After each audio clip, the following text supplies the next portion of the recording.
Labvakar, un, kā jau teicu, liels prieks visiem, kas ir pievienojušies, un arī prieks par tiem, kas vēro šo pasākumu pēc tam. Nu, vienīgi tie, kas ir šodien klāt, tiem būs lieliskā iespēja uzdot savus jautājumus, komentārus, iesaistīties diskusijās, un es ticu, ka arī būs kāds jautājums, kas noderēs arī pārējiem, kas šobrīd nevar pieslēgties. Šodien ar jums kopā esam mans vārds Iestrīķe, pārstāvu Svetbanku, un ar mani kopā ir kolēģi Kristīne.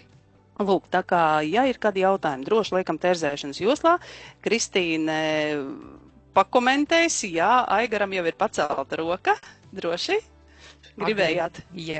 Piedodiet, jā, palaboju. Jā. Agrim, jā. Es kā organizators arī gribēju teikt, ka liels paldies visiem, kas ir pieslēgušies.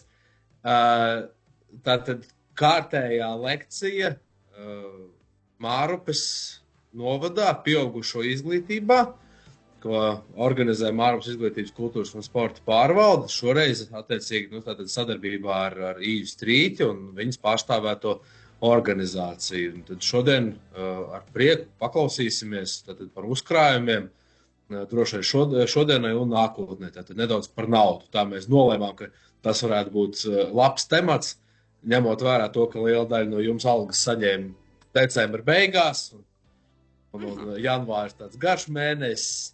Domāju, ka mums visiem darētu atsvaidzināt atmiņā labākās prakses un iespējas, kā nodrošināt, palīdzēt sev arī finansiālā ziņā. Paldies! Dodu vārdu Ijai, un ar to arī no jums principā atvados, bet klātesoši gan būšu. Ļoti labi, jā, paldies. Nu, un tad arī ķersimies pie lietas, tad sadzirdēju, ka decembris jau ir pagājis, janvāris ir tāds, finanšu ziņā vēl nav papildinājies, bet redziet, kas ir. Mēs visi atminamies, pat nesen bija arī Ziemassvētku un jaunais gads, vai ne? Un tad kā parasti katru gadu mums pārsteidz šie svētki. Kā parasti, vai ne? Pienāca negaidot, un tad ir tie liekie izdevumi, tēriņi, un redziet, jums ir tā lieliskā iespēja, gads ir tikai sācies, jūs jau pēc šī semināra varat jau sākt domas virsīt jau, kā būtu, ja būtu nākošajos Ziemassvētkos jau rezervīta, bet par to parunāsim. Mēs ar Kristīni esam jūsu acu priekšā un arī jautājumu attālumā, bet tā kā mēs nevaram šobrīd iepazīties klātesot, tad man ir cits veids iepazīšanās. Lūkšu tagad arī ņemt talkās savus mobīlos telefonus, kas var. Es sapratu, bija pie stūras, tur šobrīd noteikti nē, bet cilvēki, kas var, noskanējam QR kodu. Un tur ir iespēja sniegt atbildi, kādi krājēji esat jūs. Tātad šodien mēs iepazīsimies caur krāšanas tēmu. Ja? Tiem, kam neizdodas noskanēt, tie droši var ierakstīt arī tērzēšanas joslā. Un iespējamie varianti tur ir šādi. Uzkrājums neveidoja vispār. Uzkrājums veidoja skaidrā naudā, krāju kontā, krāju savām vecumdienām, pensijai, veidoja uzkrājumu bērniem un izmantoja jau investīciju risinājumus. Līdz ko būs arī, kas tērzēšanas joslā Kristīna ar mani padalīsies, vai izdevās noskanēt, vai viss ir labi? Man pašai izdevās, es ceru, ka visiem pārējiem arī mums nāk pirmie īkšķīši, kad ir sanācis. Vairāki jau nāk, tad es domāju, ka var iet pie atbildēm. Lūkosim iet pie atbildēm, un te būs pārsteiguma moments, tumša bilde. Tā, mēģināsim vēl vienreiz šo. Neizdevās. Tā, bet tad man ir aicinājums, tehniska maza ķibelīte, nekas vakarā dators saguris. Iespējams, jūs varat arī savu versiju ielikt tērzēšanas joslā. Mums ir ielikts investīcijas, tad es pieļauju, kad ir kāds jau pamēģinājis pirmos soļus investīcijās. Es varbūt tos variantus varu ierakstīt, tur bija nekrāju, skaidra nauda. Tad vienkārši var, pensijai, es tā saīsinu bērnam, un tad vienkārši investīcijas, un tad vienkārši pēc šī, ja kāds nepaspēja piefiksēt, var uzrakstīt, kāda ir tā situācija. Jā, droši, jo kāpēc tas ir nepieciešams? Tas ir tīri, lai iepazītos, kas mums šodien ir auditorijā, un par kuru tēmu man būtu tas stāstāmais, tā plašāk nepieciešams. Jā, mums jau nāk pirmās atbildes, tātad pensijas, uzkrājums bērnam, arī bērnam, pensija, investīcijas, Tad mums jau ir pensija bērnam un investīcijas. Burvīgi. Nu, te es jums, kas ir šis par slaidi, te es padalos ar Svetbank klientu, tādu pētījumu, kas gan bija 22. gads, ņemam vērā. Jā, lūk, un te ir tās atbildes, puse varētu teikt, neveido nekādus uzkrājumus, ja, ir 31%, kas arī veido savām vecumdienām, un ir arī, kas jau, tāda drošības spilvena. Bet pa šiem diviem, jau gandrīz 3 gadiem, ja, ir diezgan krasi daudz, kas mainījies, un tas priecē, un jo mēs tālāk skatāmies uz priekšu mūsu klientu paradumus, un arī, es gribu ticēt, arī citu banku klientu paradumus, šie ir mainījušies, un uzkrāšana jau sāk izvirzīties arvien kā prioritāte. Un ja es tur tajā variantā neierakstīju arī drošības spilveni, tad tur bija rakstīts uzkrājums. Es pieļauju, ka tas bija domāts drošības spilvens. Jā. Redziet, un kāpēc tas viss ir īstenībā vajadzīgs? Kāpēc vispār priekš tam vajag kaut ko krāt, atlikt? Var jau dzīvot vienai dienai, ja? Bet, te jums acu priekšā ir mūsu dzīves cikls, ja tā var teikt. Varbūt nedaudz nobīdes citam citādāks ceļš virzās, bet lielos vilcienos, es domāju, tā tas arī ir. Un redziet, ja mums sākotnēji liekas jaunībā, ka tās vajadzības mums ir daudz un iespējas un viss ir, tas ir tas brīdis, kad ir iespējams sevi realizēt. Un tad mēs arī sākam veidot ģimenes, bērni, un tad tās vajadzības arvien vairāk un aug. Un dodoties uz priekšu, redziet, karjera. Karjera var būt ne tikai 18 gados, kā uzsākām, tā turpinam līdz mūža galam, kā Japānā tas notiek, bet arī, ir jau kā sadzirdēju semināru sākumā, ir arī daudz cilvēku starp mums, kas šo karjeru pilnīgi krasi var mainīt arī 30, 40 un pat 50 gadu vecumā, un tad ir nepieciešams kaut ko piemācīties klāt, un atkal tam vajag finansējumu, resursus, mūsu ģimene, vecāki, kuri jāatbalsta, un pienāk brīdis, kad mēs esam tajā kalna galā, un īstenībā arī pašiem jau kaut ko nedaudz vairāk vajag, un kā redzat pēc zīmēm, palielinoties šim vecumam, pieaug arī tās vajadzības. Bet, diemžēl ir tā, ka tie lielie resursi mums arī ir tajā jaunībā un tajos spēka gados, bet tad, kad mēs esam tajā kalna virsotnē, tad ir tā, ka tie resursi, kas nāk no visām pusēm, ir tikai tas, ko paši esam arī sastrādājuši savā dzīves laikā. Un uzsākot šo semināru, gribu padalīties ar vērtīgiem padomiem. Manuprāt, ko nozīmē vērtīgi? Es tev nedaudz pārtraukšu. Starp mūsu klausītājiem, es saprotu, ir kāds ļoti zinoši tehniskā jomā un ir ticis pie menti atbildēm, iespējams, ka iegājis un paskatījies, un tad es pakomentēšu, šodien izskatās, ka 25% no klausītājiem tad uzkrājums neveido, 38% veido skaidrā naudā, tad 63% ir kontā, vēl 63 krāja vecumdienām pensijām, 25 bērnu nākotnēji, un tad 50 izmanto investīciju risinājumus. Tas, lai mums būtu arī precīzi tās atbildes šodien. Paldies! Ļoti labi, ļoti labi. Tas nozīmē, ka mūsu auditorijā šobrīd ir plaši pārstāvēti, jāsaka tā visi. Jā.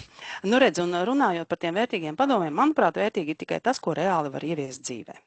Jo tāpat kā ar glaunām skaistām receptēm, ja mēs viņus izlasam un mums tie produkti nav pieejami, tad viņas arī tā arī paliek recepšu grāmatā nerealizēti.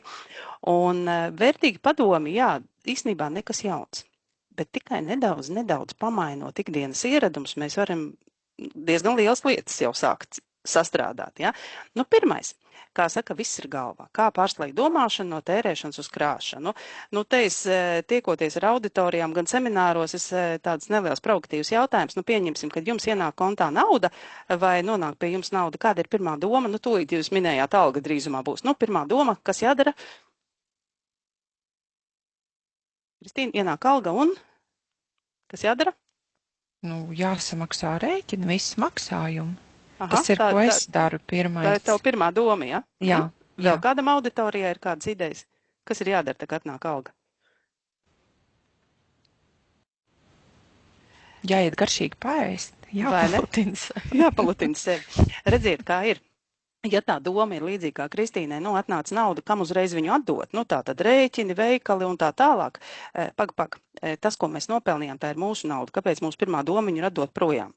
Pamainam nedaudz to domāšanu, nauda atnāk mums, pirmais samaksāsim sev, un pēc tam domāsim, kā atdot citiem. Ja?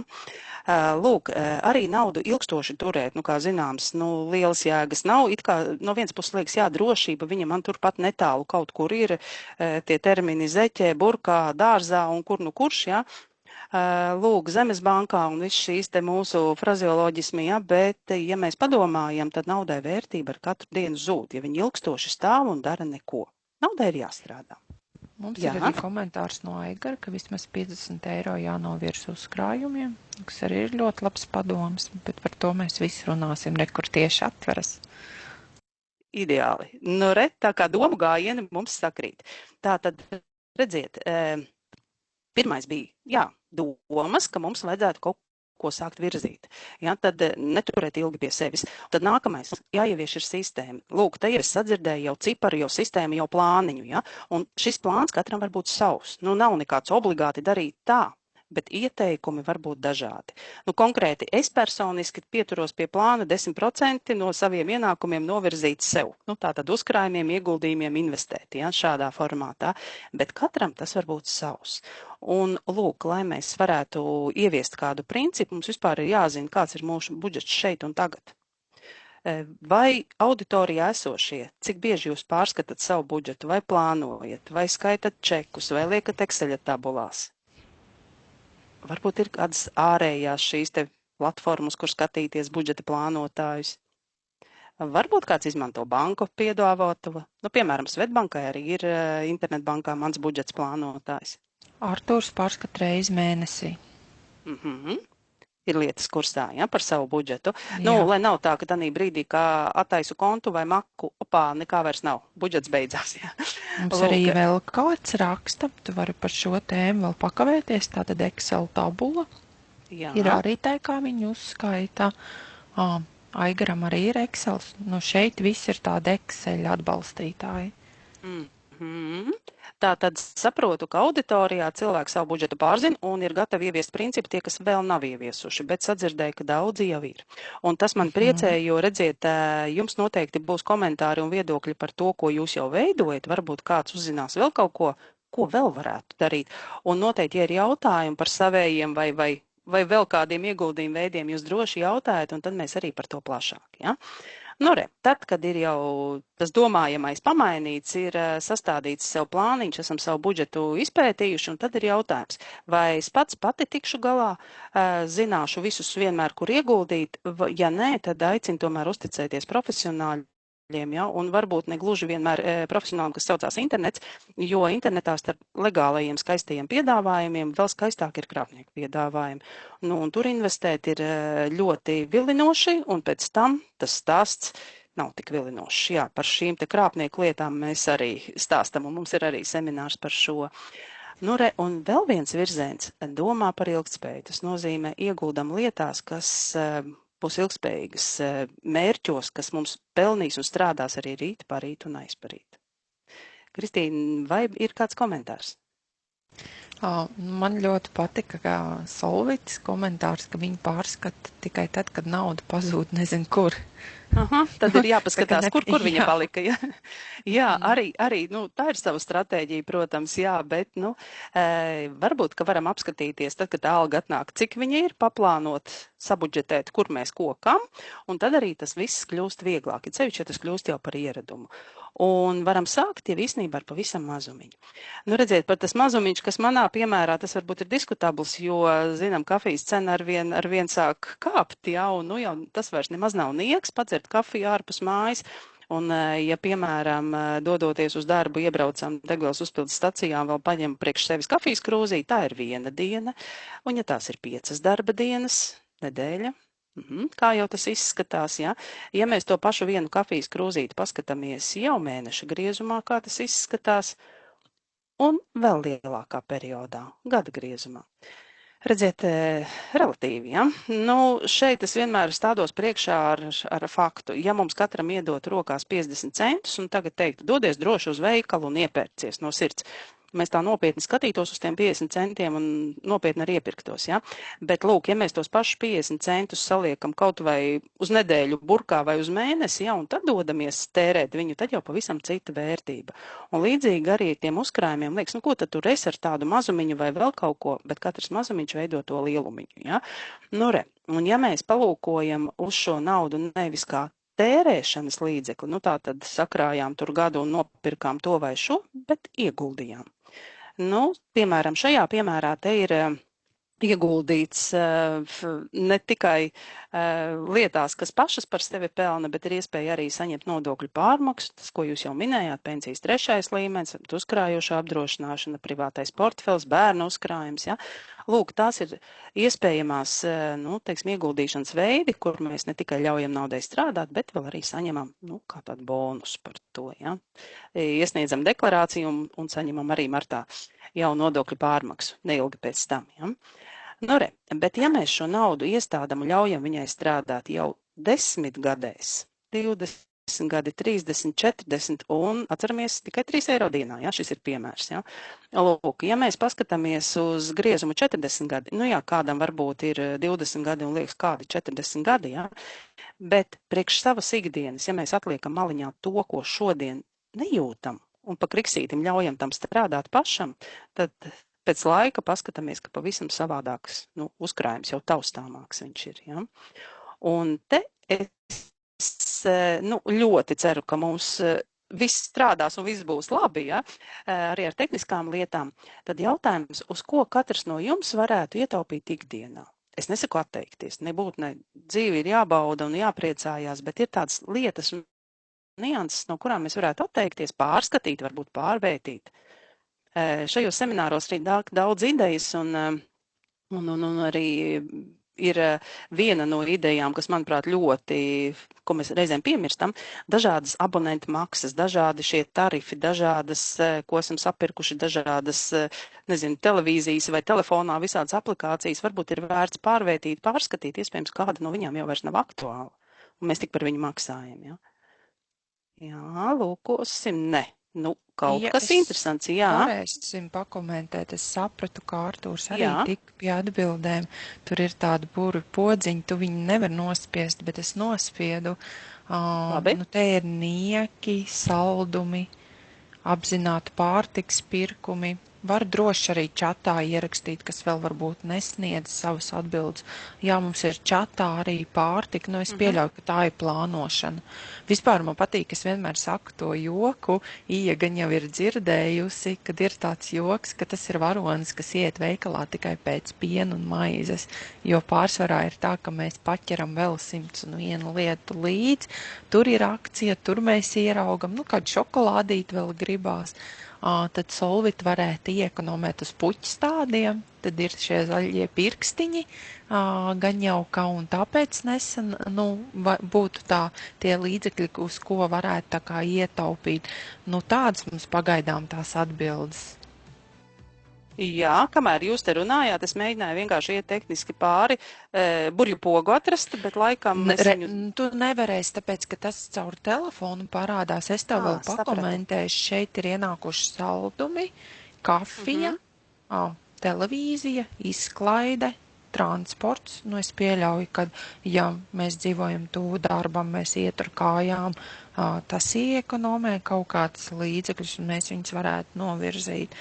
Nu tā, nu pārsvarā jau viss ir uz pārtiku un arī drēbes. Nu, drēbes arī ir tāds, kur iepriekšējā seminārā, man liekas, tu biji kopā ar manīm seminārā, arī kur teica, ka jādzēš čārā viss šīs Temu un Shein aplikācijas, ka tās ir vienkārši arī tādas bezjēdzīgas naudas tērēšanas aplikācijas. Nu, tā kā tādas ir tās atbildes. Jā, jo ar šīm te, jāsaka, tām vieglajām mazajiem pirkumiņiem liekas, nu, šitas nieciņš, tas nieciņš, nu, reāli varbūt mums tie nieciņi nebūtu nav vajadzīgi ikdienā, vai ne? Nu, re, prieks, ka telefonos viss ir izdevies, tad nepievērsīsim tādiem niekiem uzmanību, dosimies tik droši tālāk. Nu, re. Drīz jau tuvojas vakariņu laiks, jā, kāds jau varbūt paralēli gatavo, jā, bet šeit par uzkrājumiem tādās viesmaizītes formā. Tas, ko jūs jau minējāt, jā, pamatiņš viss ir tā drošība šeit un tagad, un par tiem drošības spilveniem arī ir dažādas teorijas, jā, nu, viens saka tik, otrs saka tik, bet, lai tā sajūta būtu tāda, nu, iesaka no 3 līdz 6 mēnešu algām, kāpēc, ja nu gadījumā sanāk izkāpt no darba tirgus ārā, lai būtu, nu, tos 3 līdz 6 mēneši, kamēr mēs atkal varam atjaunot sevi darba tirgu, jā, vai arī kāda ķibele vai veselības problēmas, lai vienmēr mums būtu tā miera sajūta ir tepat blakus. Uzkrājums nākotnē, viņš jau veidojas katru dienu. Jūs dodaties uz darbu, par jums tiek maksāti nodokļi, no nodokļiem veidojas uzkrājums uz pensiju, te ir mēs nedaudz pieskārsimies šī tēmai, ja? Un jūs jau paralēli veidojat uz valsts pensiju, saucamo to otro līmeni, un arī gribu ticēt, ka daudzi no jums, no mums veido arī šo te trešo līmeni gan paši, varbūt arī kādam darba devējs maksā. Un paskatīsimies arī par brīvajiem līdzekļiem, kas tie tādi ir. Tas ir tāpēc visu primāro vajadzību sekšanas un arī tad, kad noliekam jau sev rezervē drošības spilvenā, ja, tad ir brīva nauda, kurai mēs varam ļaut pastrādāt. Tikai jautājums, cik ilgu laiku, katram ir savs mērķis, citam varbūt to naudu vajag pēc gada, citam pēc 5, citam varbūt pēc 40, un izējot no tā, tad mēs varam arī skatīties, kur gudrāk ieguldīt. Ja? Un tāpēc arī šīs dienas seminārs, un par katru no viņiem mēs nedaudz sīkāk. Uzkrājam šodienai šeit un tagad, lai mēs justos visi droši. Nu, kāpēc vispār vajag sākt krāt? Mērķis. Ja ir mērķis, uz ko ejam, tad noteikti ir vieglāk to izdarīt.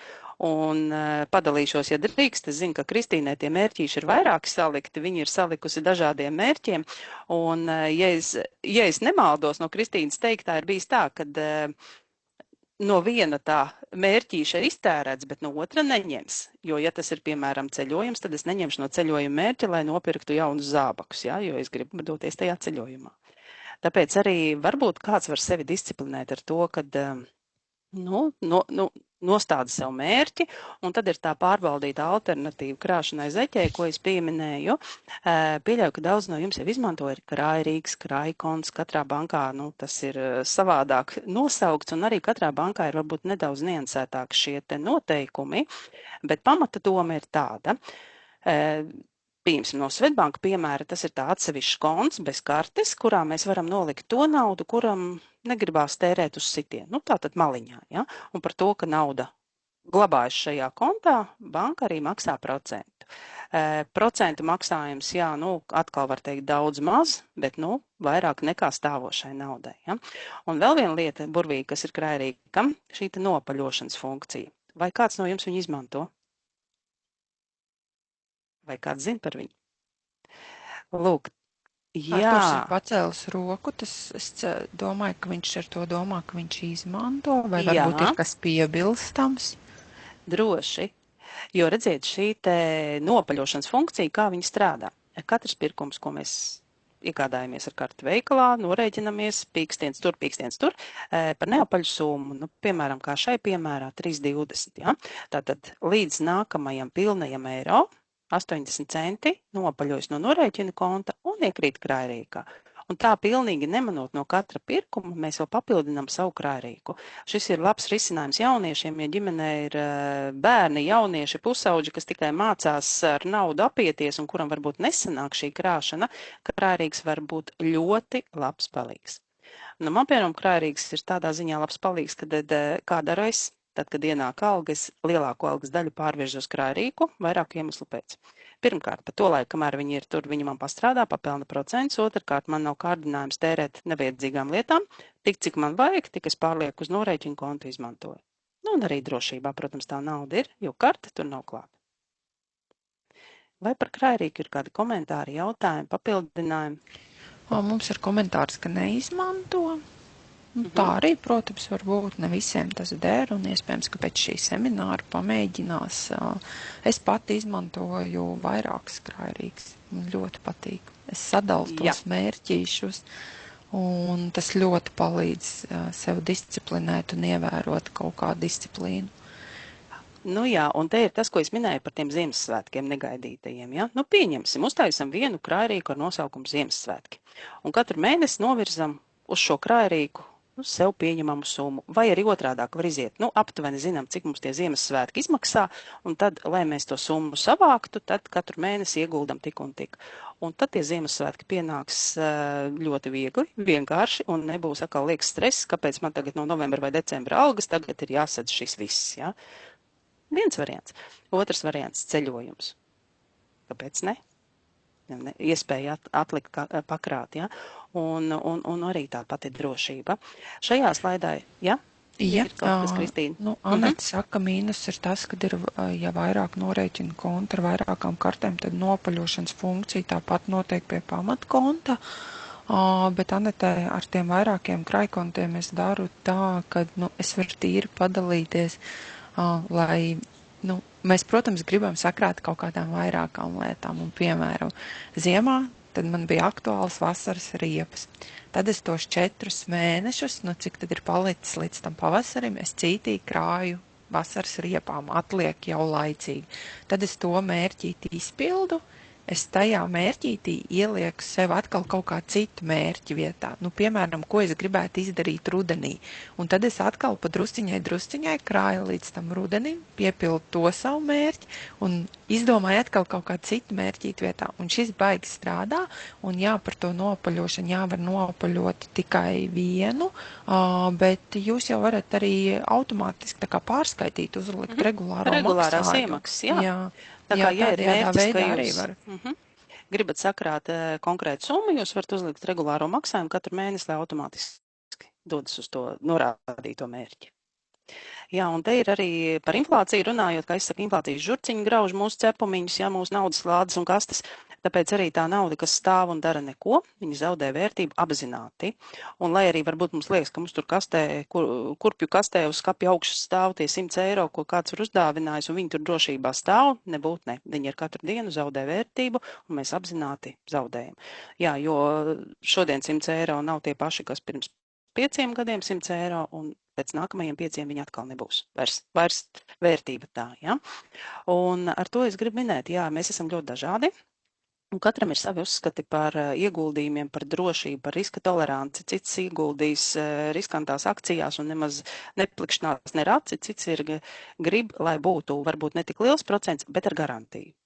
Un tāpēc es arī stāstu šos dažādos veidus, un ja par viņiem ir kādi jautājumi, jūs noteikti man jautājat, jo katram ir sava recepte, nav visiem vienāda. Un iespējams, varbūt, kā es minēju, kāds ir pārdevis nekustamo īpašumu, bet viņš zina, ka viņam pēc gada vajadzēs pirkt nākamo nekustamo īpašumu, un viņš, varbūt nevar atļauties visu summu ieguldīt tagad akcijās vai nezinu, kādā vēl riskantākā darījumā, jo viņam noteikti pēc gada šo summu vajadzēs. Viens no variantiem ieguldīt uz gadu, uz termiņu depozītu. Un saliktie procenti, tā tad ielikām sākotnēji vienu summu, no kuras aug procenti, tad pienāk procenti klāt, kas arī audzē procentus, ja? Un tādējādi mēs vairojam šo kapitālu. Tātad krājrīgs termiņu depozīts, tas varētu būt droši, ātri, kā piemēram par krājrīgu runājot, ātri tiekam pie naudas, ja? Un ir konkrētam mērķītim.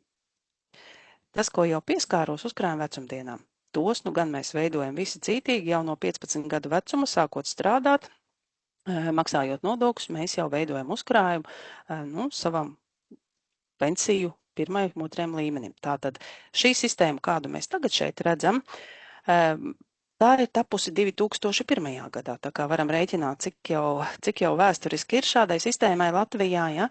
Lūk, un sākotnēji tā doma bija iecerē, ja? 1. līmenis tas ir tas, ko šobrīd izmaksā esošiem senioriem, šis te solidaritātes, ja?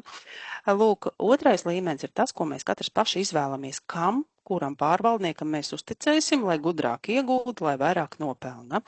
Lūk, sākotnēji tātad uz 2. līmeni gāja 2% no mūsu nodokļiem, tad 4%, tad labu laiku bija 6%, un solījums bija tik līdz 10%, bet, diemžēl, ar šo gadu mēs atkāpāmies 1% atpakaļ. Tas nozīmē, ka no mums, no strādājošiem, 1% aizņēmās, lai izmaksātu esošajiem senioriem pensijas. Ko tas mums nozīmē? Tas nozīmē, ka pašiem ir jāpiestrādā pie tā, lai mūsu pensija būtu pieklājīgāka. Ja? Jo, ja mēs paliekam tīri pie tās, ko nodokļos maksājam, tad solās mūsu pensijas uzkrājums būtu kādi 40, maksimums 50% no šī brīža algas. Un ja cilvēki, kas saka, nevajag neko krāt, nevajag neko darīt, dzīvojam šeit un tagad, viss ir tik dārgs un tā tālāk, tad padomājiet, ja tagad jūsu algas vietā hops pusīti nost, un tā vietā ir tas, kas saucās pensija. Bet komunālie paliek tie paši, ja gribās tāpat mugurā, tāpat ir kaut kas jāvelk, sezonas mums Latvijā mainās, vai ar to tiksim galā?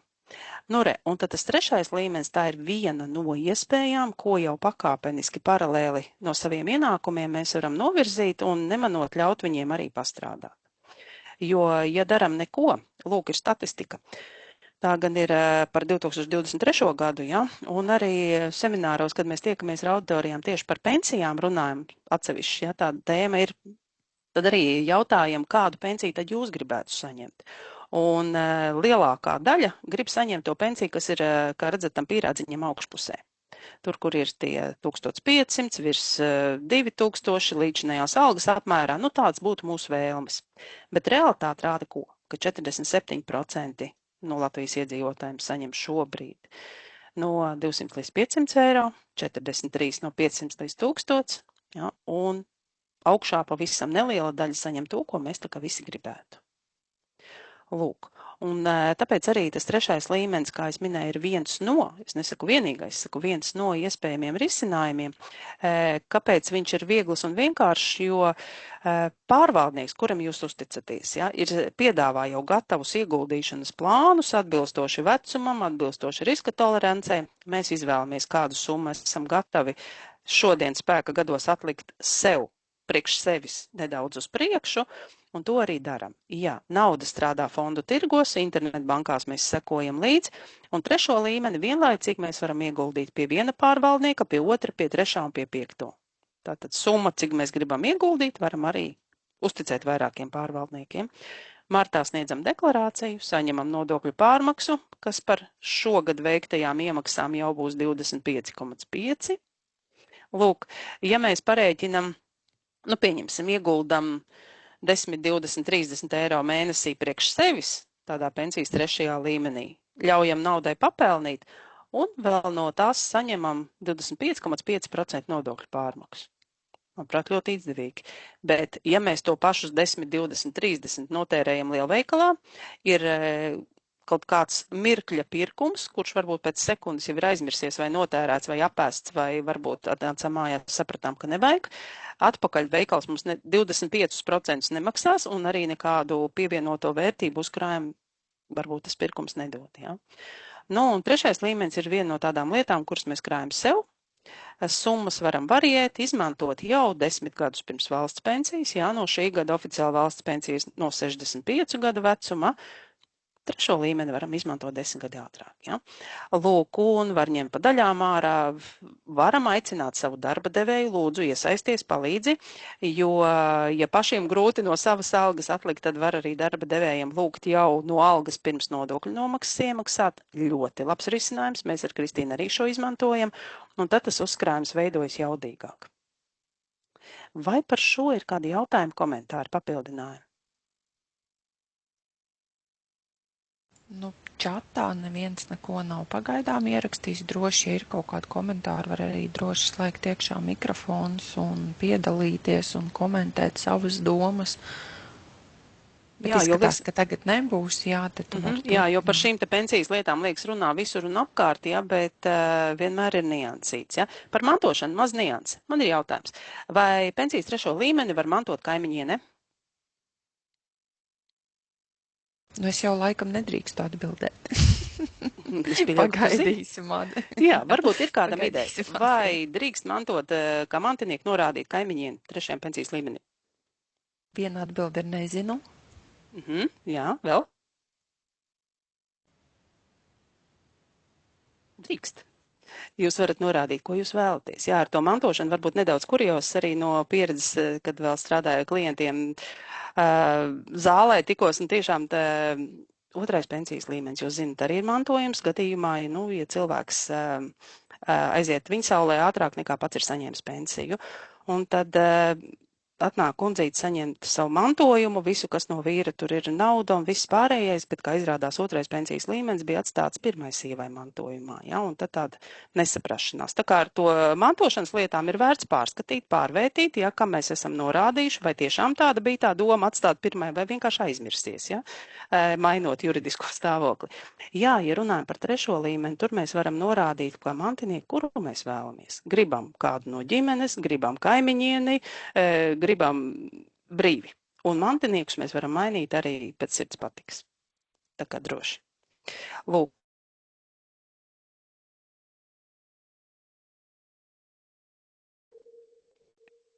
Ir...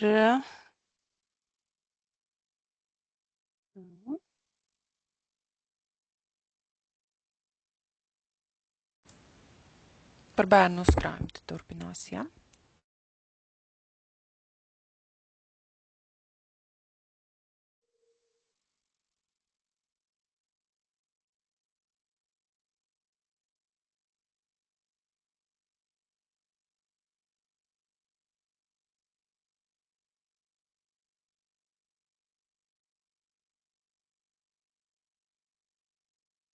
Vai tas tikai man sabremzējās, vai jūs arī nedzirdat? Nē, bija pazuda.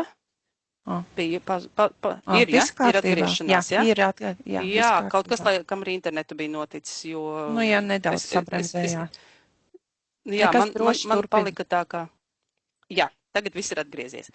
Jā. Nu, re, tā tad par uzkrājumu bērnam. Sapratu, ka ir mūsu auditorija arī cilvēki, kuri šobrīd jau veido uzkrājumu bērnam. Un varam arī par šo padiskutēt, kāda ir jūsu pieredze, kāds ir jūsu redzējums. Varbūt kāds var padalīties, kāds jau ir savam studentam jau atvēlējis to naudas summu, kuru ir plānojis krāt.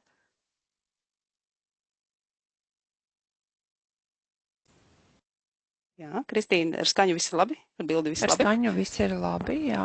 Es varbūt varu padalīties no savas pieredzes, bet tas īstenībā, kas mani varbūt bišķiņā bremzē, ir tas, kad manos 18 gados tieši sanāca mamma bija visu mūžu krājusi, un es saņēmu reāli 2 latus no tā, ko viņa visu mūžu bija krājusi. Tā kā, nu, tas tā liekas nav tā apziņa, ka tiešām tas pēc tiem entajiem gadiem, kad tiešām to naudu tas bērns vai kurš saņems.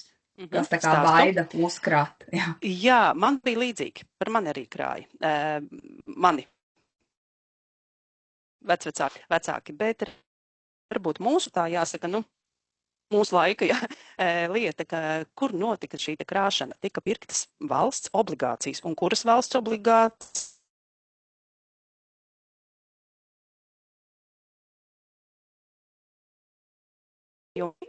Un manī brīdī tā, vai es atkal pazudu? Mēs dzirdējām pēdējo par obligācijām. Jā, kaut kas šķiet ar internetu, manuprāt, šobrīd man te apkārt traucējumi. Ja? Lūk, runājot tā, redziet, kas ir, tika ieguldīts, kā es teicu, vienas valsts obligācijās. Un kas notika? Reāli viena valsts pārstāja būt, ja? Un attiecīgi tās valsts obligāciju vērtība samazinājās. Un tad bija šāda veida ieguldījumi vai arī kaut kādā vienā konkrētā naudā. Bet tas, kas notiek šobrīd, uzkrājums bērna nākotnē, nauda netiek glabāta vienas valsts obligācijās. Nē. Katram šim ieguldījumam apakšā ir dažādu valstu, dažādu uzņēmumu pieredze, un tāpēc arī šim uzkrājumam vēl ir kas garantēta summa tiek izmaksāta. Ko tas nozīmē? Tas nozīmē tik, cik es ieguldīju, jā, mīnus pirkšanas komisijas, tā ir garantētā summa, kas tiks saņemta. Un kā redzat, ja mēs runājam par šo te Svetbanka uzkrājumu bērnu nākotnē, pieļauju, ka arī citiem ir līdzīgi, ja? Ir arī šīs dzīvības apdrošināšana. Ko tas nozīmē? Tas nozīmē to, ja vecāks, kurš veido šo uzkrājumu, maksā, viss ir kārtībā, viss ir labi, uzkrājums veidojas un notiek tā, kas nav, tas, kas nav plānots. Vecāks ir aizgājis taissaulē, bet bērnam uzkrājumam vēl vajadzētu turpināties. Tad banka uzņemās šo rūpi uz sevi, un tās summas, ko vecāks ir iemaksājis, vai tie ir bijuši 30 eiro, 35 vai 50, ja, banka turpina veikt šīs iemaksas līdz brīdim, kamēr bērns saņem 18 gadu vecumu. sasniedz 18 gadu vecumu. Bet, ja viss ir normāli, visi dzīvi, visi veseli, jā, tad vecāks veido šo uzkrājumu, vecāks ir noteicējis pār šo uzkrājumu, un ja tad jaunietim pienāk 18 gadu vecums, tad vecāks, ko var pateikt? Var pateikt, neesi gatavs saņemt, pastiepsim to līgumu garāku. 21 gadu vecumā neesi gatavs saņemt, es pats saņemšu šo naudu, ja? Bet, ja viss ir labi, vecāks var uzticēt šo kapitālu savam bērnam, lūdzu studijām, pirmajām biznesam, pirmai mašīnai vai kas, nu kuram ir aktuāls. Un par to, ka veidojam šādu veidu uzkrājumu, jā, martā atkal sniedzam deklarāciju, saņemam nodokļu pārmaksu. Pieskaros jau vairāk kārt šai nodokļu pārmaksai, ir tā, ka uzkrājumiem, kas ir pensijas uzkrājums, bērnu uzkrājums, privātais portfels, uzkrājuši apdrošināšana, mēs nedrīkstam pārsniegt 10% no gada bruto algas. Bruto, nu tās, kas uz papīra, ja?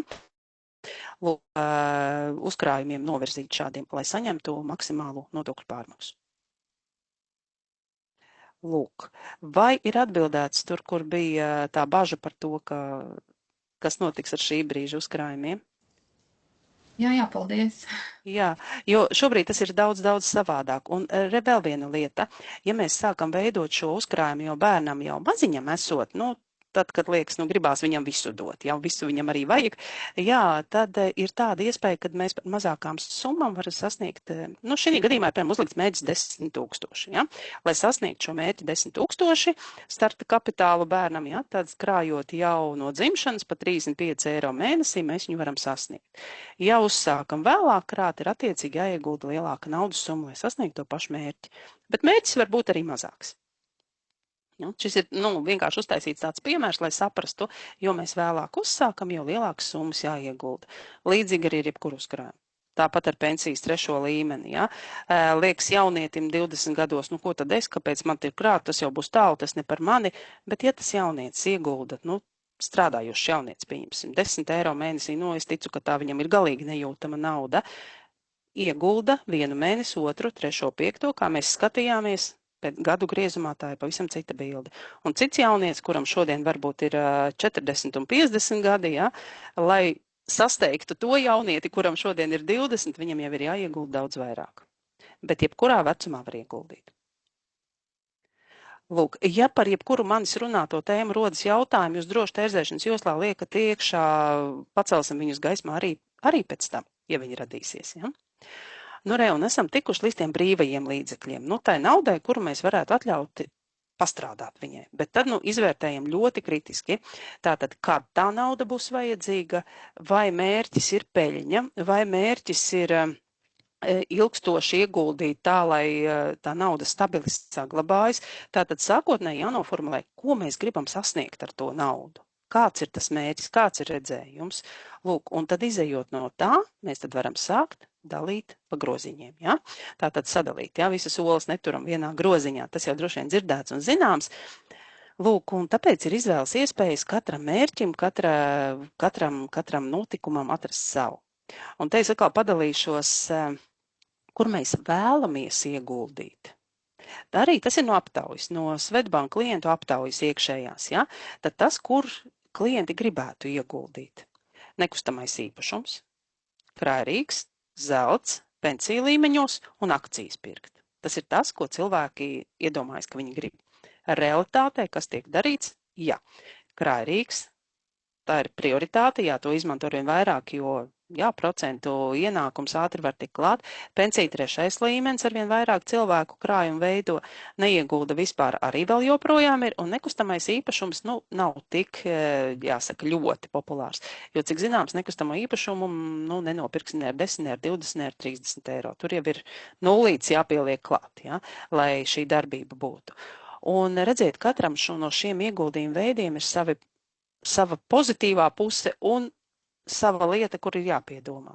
Tas pats nekustamais īpašums. Jā, it kā liekas, jā, mēs viņu redzam, varam pieiet klāt, pataustīt, viņš tur ir, varbūt var izīrēt, saņemt kādu tur arī papildus ienākumu no tā visa, ja?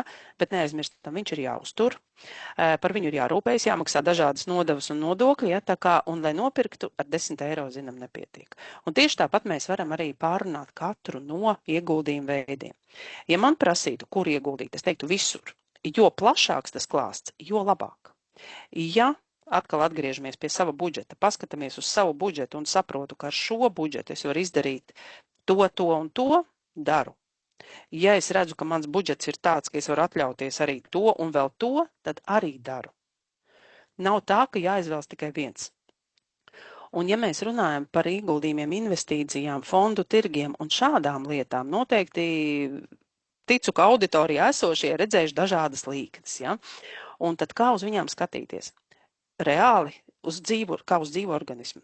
Jo, kā redzat, finanšu tirgos var ietekmēt dažādas nianses. Vēsturiski varam skatīties, jā, bija šī te nekustamā īpašuma krīzes, dažādi burbuļi, kas tur finanšu sfērā plīsa, ko tur apkārt runāja Covids, jā.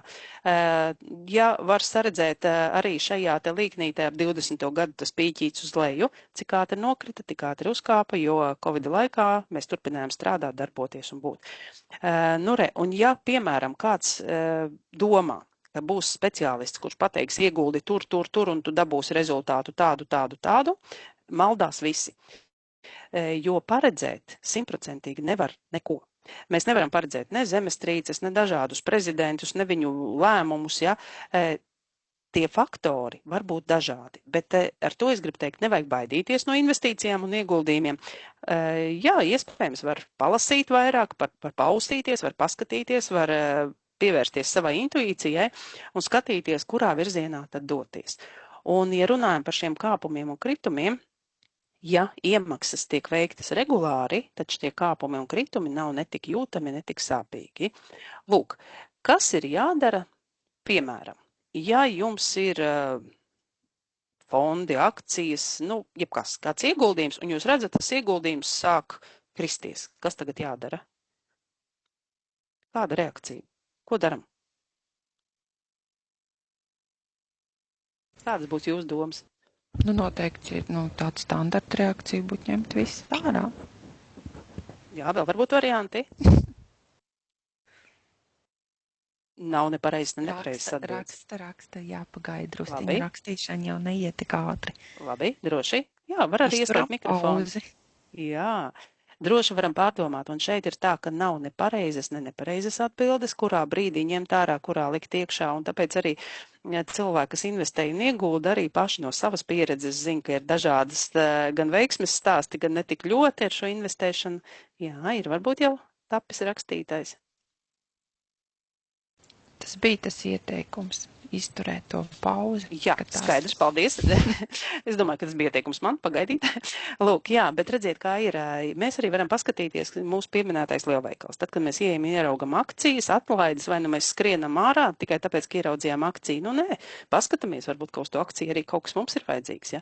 Un līdzīgi ir ar šiem te ieguldījumiem.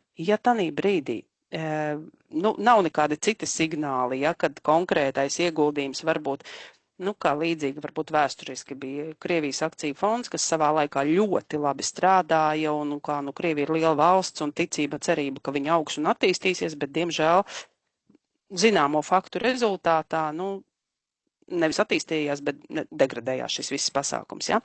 Lūk, bet, ja ir citas nianses, kaut kāds īslaicīgs, izmaiņas tirgos, tanī brīdī, kad šis kritums, tad drīzāk ir jāiegulda. Ja tāda iespēja ir, ja nervu sistēma atļauj, viss ir kārtībā. Ja? Vai arī otrs ieteikums, ko sadzirdējām no auditorijas, jāpārgaida. Lūk, un ja ir doma to naudu pārvērst peļņā, tad tanī brīdī, kad cenas kāp, tad arī realizējam. Kā to uzminēt? Nekā. Sekojam, vērojam, paskatāmies, kāda būs konkrēti katra mūsu paša vēsturiskais ieguldījums, ienesīgums, nevis kādas līknes avīzēs, žurnālos tikai. Ja? Lūk, varbūt varu arī minēt uz pensijas 3. līmeņa piemēra, tie, kas krāja. Citreiz cilvēki saka, tur šobrīd visu zaudēju, paskatījos, vakar bija tāds, šodien tāds. Nē, jūs neko nezaudējat, kamēr jūs šo te momentu nepiefiksējat ar pārdošanu.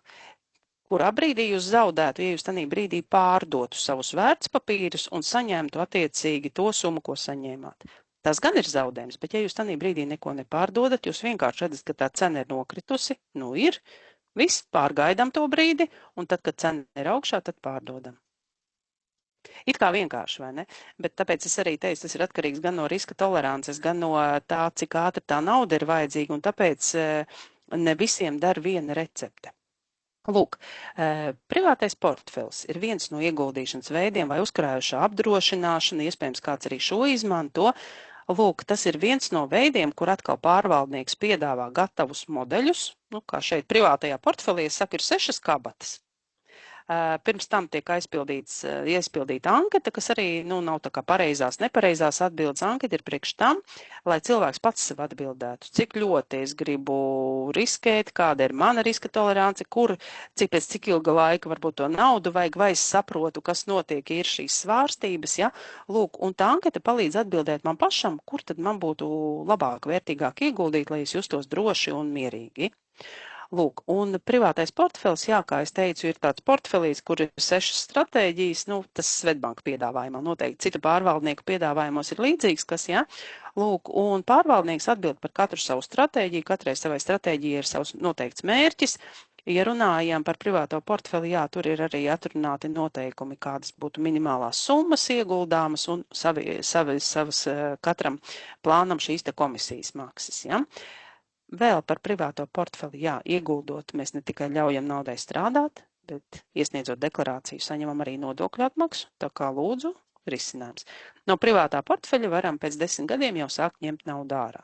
Ja kādam varbūt šķiet, ka pensijas 3. līmenis ir ļoti tālu, vai arī varbūt runājot salīdzinājumā ar uzkrājumu bērnam, ja? Piemēram, ģimenē ir 3-4 bērni, un katram ieguldīt šajā uzkrājumā bērnam varbūt ir finansiāli netik vienkārši. Tad var izvēlēties, pieņemsim, privātais portfels, krāju priekš visiem, tad kurš pirmais tad būs tas saņēmējs, tam tāda summa, nākamajam tāda un nākamajam šāda. Arī kā risinājums. Lūk, tā kā katrs var atrast savu. Jā, šajā seminārā es te pieskaros pie dažādiem risinājumiem, bet, kā es vienmēr atkārtoju, katram ir sava. Tas ceļš ejams, katram ir sava doma, un tāpēc arī sākumā minēju, ka noteikti vajag doties pie profesionāļu un jautāt. Tātad tas, ko es gribētu, ir tas, ko mēs varētu izdomāt tādu labu un interesantu tieši priekš manis. Ja? Jā, vēl viena lieta, kas ir Svetbanka klienti, iespējams jau ir dzirdējuši - Robur fondi. Jā, kāpēc es runāju par fondiem? Jo reizēm liekas tā kā gribētu pamēģināt, bet neko tur nesaprotu. Redziet, te ir jau var sākt krāt no 1 eiro. No 1 eiro šķiet, daudz maz atkal relatīvi, ja? Bet šī ir iespēja cilvēkiem, kuri sevi grib pamēģināt fondu tirgos, bet nezin, kura akcija tieši jāpērk vai kurš fonds, kāpēc šis ir interesants, jo te ir iespēja izvēlēties. Pieņemsim. Gribu ieguldīt konkrētā reģionā. Uzskatu, ka tas reģions attīstīsies, tā ir mana pārliecība, bet nezinu, esmu lasījis par to, dzirdējis, vai vienkārši tā domāju. Ja? Lūdzu, lieliski iespēja ar to saviem 10, 100, 200, 500, nezinu, cik kuram ir tā iespēja naudas summu piedalīties jau uzreiz gandrīz vai pat visā pasaulē var ieguldīt. Jā, globālais fonds, piemēram. Tad es jau ar vienu summu vienlaicīgi var ieguldīt gandrīz visā pasaulē, kur ir pārstāvēti dažādi uzņēmumi, dažādas nozares, dažādas sfēras. Ja es, piemēram, nezinu, kuru nozares konkrēti gribu. Varbūt es uzskatu, jā, kad attīstīsies tur tāda un tāda nozara. Vienmēr liekas, ka tehnoloģijas attīstās, meklēšu, kur ir tehnoloģijas. Varbūt uzskatu, ka es gribu ieguldīt kaut kur zeltā, bet nevis gluži pirkt zeltu un glabāt skapī, bet ieguldīt kādā fondā, kur varbūt zelts ir apakšā. Arī variants, jā. Lūk, un tāpēc, pieņemsim, ar šiem Robur fondiem ir ļoti jauki cilvēkiem, kuri grib sevi pamēģināt ieguldījumos. Lūk, summas ir salīdzinoši nelielas var ieguldīt, un kas vēl, šo fondu daļu gan pirkšana, gan pārdošana ir bez maksas. Tas arī ir pozitīvi. Jā, par fonda uzturēšanu, apkalpošanu, jā, katram šim te Robur fondam ir sava apkalpošanas maksa, bet tas ir 0, skatoties kā kuram, ir arī 1, ja, gada. Lūk, bet par pirkšanu un pārdošanu nav jāmaksā nekas. Tas jau ir pozitīvi. Jo ir arī, pieņemsim, fonda tirgos, ja mēs dodamies un gribam pirkt tīri uzņēmuma akcijas. Jā, starp citu, Baltijas uzņēmuma akcijas arī mēs varam pirkt un pārdot bez komisijas maksām. Bet, diemžēl, Baltijas šis te uzņēmuma tirgus vēl nav tik ļoti liels, kā mums gribētos. Ja? Un runājot par Robur fondiem, jā, kā minēju, mēs varam vai nezinu, nav īpašas vēlmes, vai nu es gribu konkrētā reģionā, vai es gribu konkrētā sfērā. Un te ir arī tāds sadalījums, nu, pieņemsim, es varu izvēlēties kādu no reģioniem, ko uzskatu, ka, nu, tagad attīstīsies un augs, ja? Vai arī, kā es teicu, par sektoriem, lūdzu, vai tehnoloģijas, vai globālo uzreiz ņemu, ja? Varbūt esmu strādāju medicīnas jomā un uzskatu, ka medicīna attīstīsies, ja? Tāpēc arī droši var izvēlēties jebkuru, un viņus var mainīt.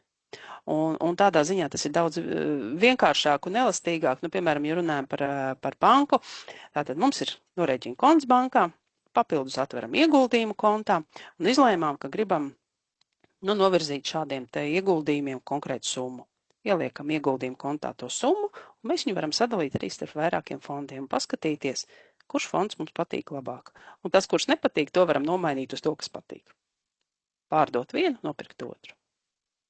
Ja, tā kā tas ir vēl viens risinājums, kur tīri tāds, nu, es negribētu teikt iesācējs pavisam, bet, nu jā, cilvēks, kurš grib sevi pamēģināt fondu tirgos, bet, nu, īsti vēl nav pats meklējis risinājums, ja. Un šajā slaidiņā ir salikti ieguldījumi risinājumi, es salikšu visus uzreiz, ar ko viņi atšķirās. Pirmais ir, ja tā var teikt, tie saucamie gatavi risinājumi. Tātad pensija 3. līmenis, uzkrājums bērna nākotnē, privātais portfels, uzkrājuša apdrošināšana. Ja? Tas, ko es teicu, kur pārvaldnieks jau piedāvā gatavas ieguldījumu stratēģijas. Izvēlies tikai un liekam iekšā. Uzliekam automātisko maksājumu, lai strādā un krājās.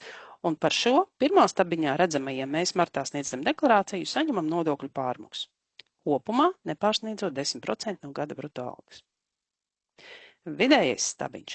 Jā, tie ir dažādi ieguldījumu fondi, akcijas, obligācijas, kur ir gan tādi, kur jau ir, nu, jāsaka tā pārvaldnieka sagatavoti, visiem mēs prospektus varam atvērt, izlasīt, paskatīties, gan arī iespēja ieguldīt, nu, biržā tirgotajos fondos, tad ir jāpaskatās par pirkšanu, pārdošanu, tie saucamie, nu, nezinu, ETF, ja varbūt kāds šādu formulējumu zina un izmanto, ja, ir bijis arī... Jā, nu, tie ir biržā tirgotie fondi dažādi, ja. Lūk, ja runājam tīri par akcijām, uzņēmumu konkrēti akcijām, jā, uzņēmuma akcijas ir interesants ieguldījuma veids, kāpēc? Jo viens uzņēmums, ja viņam veiksmīgi iet, viņš var straujāk gūt to peļņu un straujāk uzkāpt, bet tomēr, ja tam vienam uzņēmumam neiet tik veiksmīgi, viņš arī straujāk var nokrist. Tāpēc ieguldīt tīri vienu uzņēmumu akcijās ir interesanti, bet nedaudz riskantāk. Ja mēs izvēlamies šādus te fondus, tur jau ir apakšā dažādas valstis, dažādas nozares, dažādas sfēras. Ja, ja ar vienu uzņēmumu, kas notiek, tad pārējie izlīdzsvaros. Vai par šo visu ir kādi jautājumi, komentāri, papildinājumi? Bija mums čatā, bija par fondu mantošanu, tur jau es ierakstīju, ka tie mantojas pēc civila likuma, nu tur nevarēs tā kā pensijā ierakstīt konkrētu mantinieku, tur tad būs mantošanas kārtībā, un tad no Anetes ir piebilde, laikam tu pārteicies, es gan šādu nesadzirdēju, tātad 10% no gada bruto algas, bet ne vairāk kā 4000 eiro gadā. Tas ir kaut kādā momentā personai. tu teici, jā. Tas ir privātpersonai, jā. Tātad 10% no gada brutā algas, bet nepārsniedzot 4000 eiro gadā. Tas ir, ja es kā privātpersona veicu iemaksas. Bet mans darba devējs vēl par mani var maksāt 10%. Un tur gan nav summas ierobežojuma. Jā, vēl varbūt kāds precizējums, komentārs. Vairāk nekāda tāda ieteikuma komentāra nav. Droši, ja kādam ir kas sakāms vai piebilstams, Izmantojam vai kaut šo kādas iespēju. pārdomas, jā. Kā es saku, droši izmantojiet mūsu klātbūtni, droši var teikt savu viedokli, savus sajūtas. Jā, tas slaids, ko jūs redzat tagad. Redziet, es, kā minēju, stāstīju par dažādiem ieguldījumu veidiem, dažādu termiņu, dažādas iespējas, ja? Bet katram tā recepte būs savējā. Un šeit ir QR kods, kuru var noskanēt, pieteikties konsultācijai un pieteikties konsultācijai pie kolēģa, nu tā, aci pret aci, tieši divatā, ja? Un tad var izrunāt savu situāciju, kas katram personīgi ir svarīgs, un atrast to risinājumu, kurš būtu interesantākais. Lūk, tā kā ja ir tāds jau vēlme kaut ko sakārtot, ja? Bet droši izmantojiet šo izdevību, kamēr mēs esam šeit kopā, droši var uzdot jautājumus, Jā, par mani un Kristīnu mēs finanšu sfērā esam jau gadu desmitus mērāmos ciparos, tā kā droši var jautāt krustu šķērsu par visu, kas jūs interesē, un paralēli, kamēr es gaidu jūsu jautājumus, man būs ļoti, ļoti liels lūgums visiem, kas šodien piedalījās šajā pasākumā, šo QR kodiņu var noskanēt, un iespējams varbūt, jā, grūti spriest, laikam es pieļauju, ka sieviete, kas bija pie automašīnas stūris, jau vairs nav pie stūris, ja? Varbūt, ka Kristīna var ielikt arī linku šai aptaujai. Kristīna, tu ar mums? Es varu, jā, es paldies, jā, sameklēšu, jā, paldies, jā, kamēr mēs vēl te diskutējam, jā, lūk, jo, kas var noskanēt, droši skanējam, tur ir tāda neliela aptauja, kāpēc viņi ir vajadzīgi, nu tīri, lai mēs arī zinām auditorijas domas, kas patika, ko gribat ieteikt, ko pamainīt un šādi. Bet vienu lietu gan es gribētu, nu jā, neatbildēju uz manu jautājumu, bet tāpēc, ka es viņu nepajautāju. Ja jūs viņu pajautājat, tad es viņu varu atbildēt. Tā kā droši izmantojam šo iespēju, kamēr aptauja ir fonā, droši nebaidamies par visu, kas jūs interesē dažādos kontekstos.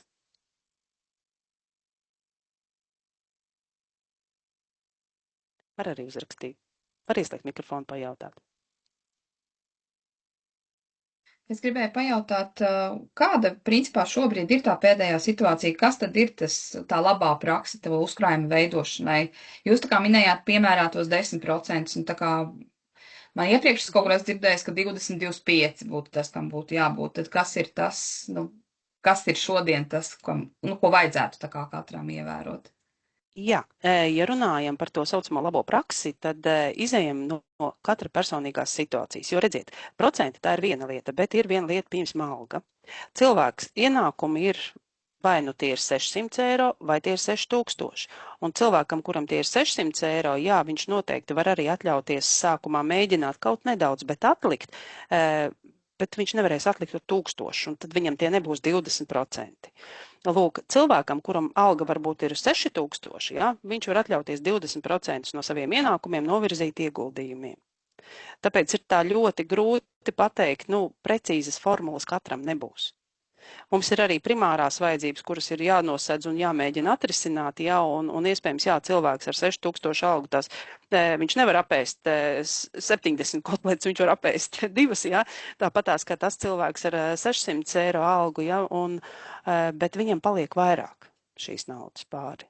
Tur ir tā nianse, jo, tīri tā grāmatas patiesības būtu grūti teikt.